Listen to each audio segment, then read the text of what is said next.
수 없고 잠도 못 자고 이럴 때 이 면역력이 뚝 떨어질 수 있다고 합니다. 그렇습니다.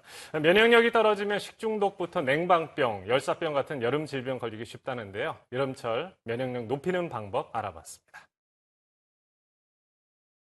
여름이면 유난히 손님들로 북적이는 식당이 있습니다. 바로 삼계탕 전문점.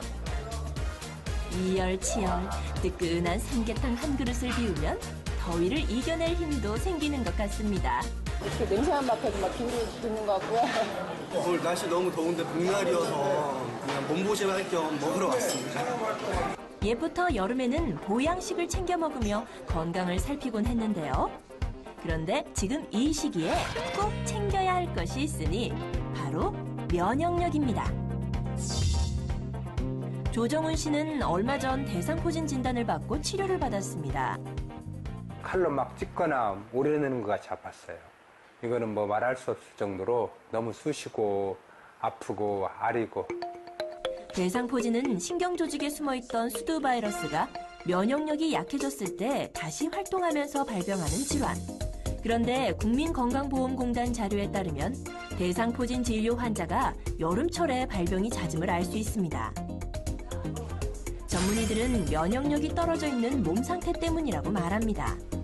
그렇다면 면역력을 높이는 방법은 무엇이 있을까요? 충분한 휴식과 또 수면, 나아가서 규칙적인 운동과 야외 활동이 면역력에 더 도움이 될 거라고 생각합니다. 동네에서 젊고 건강하게 사는 걸로 소문난 주부 황금아 씨. 황금아 씨의 하루 일과는 전문의들이 설명하는 면역력 강화법 그대로입니다.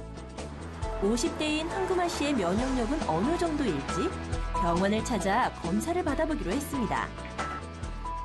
검사 결과가 어떻게 나올지 잘 나왔으면 좋겠어요. 검사는 체열 진단 검사와 혈액 검사 등으로 진행되었는데요. 같은 동년배, 나이 또래에 비해서 안심하셔도 될 것 같습니다. 네, 감사합니다. 검사 처음 하는데 면역력이 좋게 나와서 기분이 너무 좋아요. 제가 좀 물을 좀 많이 마셔서 그런 것 같아요. 물이라고요?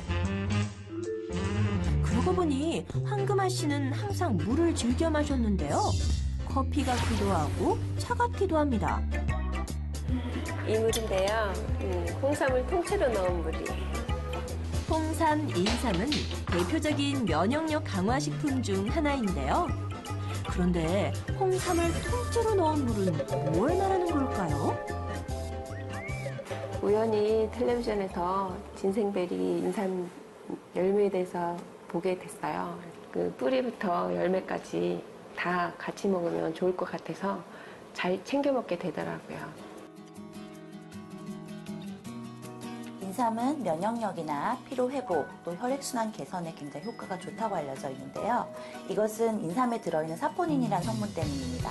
근데 그동안에는 우리가 인삼의 뿌리에만 집중을 하다가 최근에 등한시했던 그 열매에 진세노사이드라는 사포닌 성분이 뿌리보다 훨씬 더 많이 들어있는 걸로 알려졌습니다.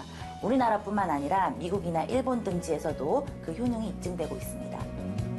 그런데 인삼 일생 중 단 한 번 열매를 맺게 되는 데다 7월 하순 일주일가량만 수확이 가능하고 또 금방 시들어 보관이 어려운 탓에 진생베리는 가공된 형태로 섭취하는 경우가 많은데요. 원산지, 함유량, 성분 등을 꼼꼼히 살펴봐야 합니다. 자칫 면역력 관리에 소홀하기 쉬운 여름. 작은 차이로 다가오는 가을, 겨울까지 건강하게 보내실 수 있습니다.